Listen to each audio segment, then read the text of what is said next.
We were alone in the house, just me and my brother. Our parents had gone away for the weekend, leaving behind a silence that felt heavier than usual.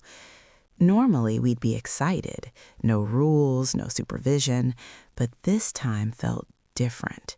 He'd been acting strange all week, jumpy, distant, glued to his phone.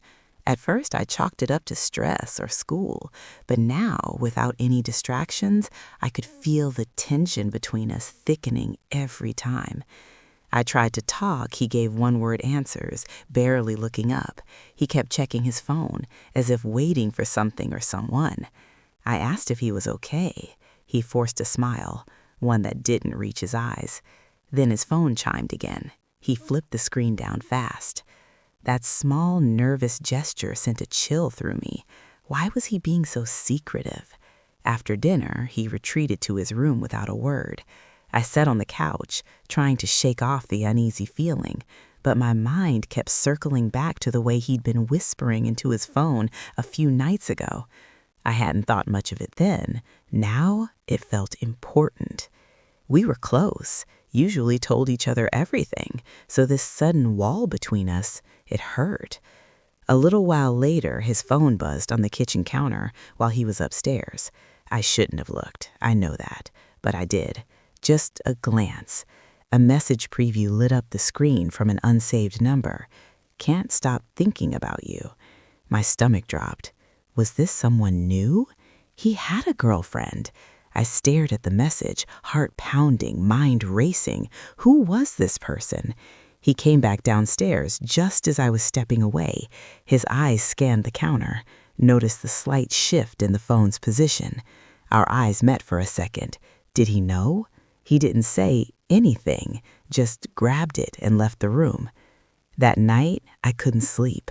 I kept replaying everything. I felt sick.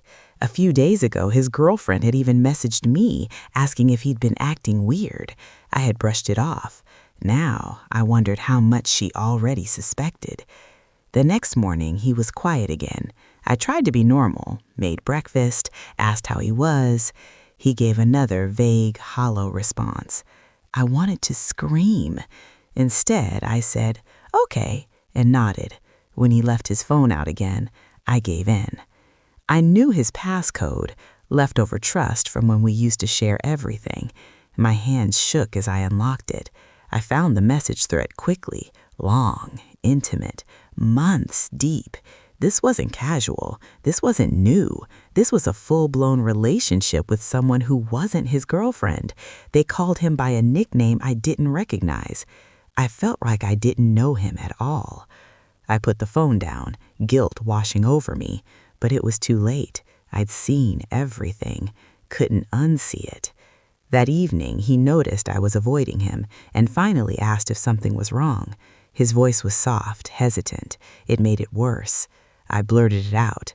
"I saw the messages. I know."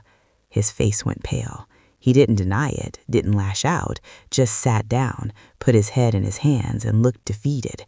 I asked him how long. He said it started months ago. He didn't mean for it to happen. He said it just got out of control. I asked him why.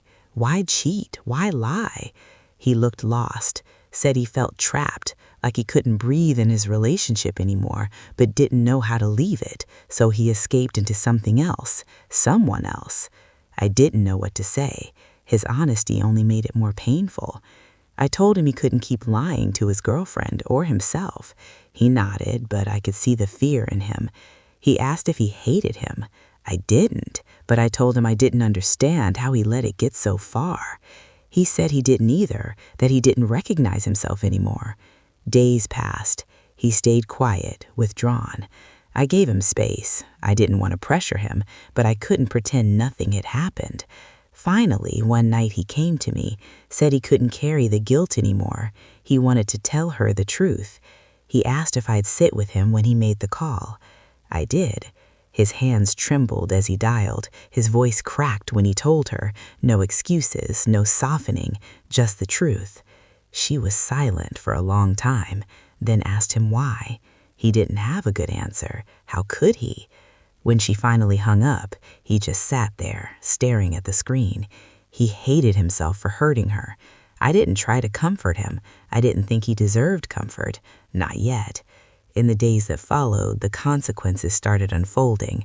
She blocked him. Their friends started finding out. He was isolated, ashamed.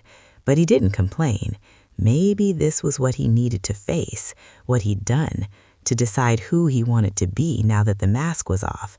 I hoped he'd make better choices moving forward, but I wasn't sure either one of us would ever forget.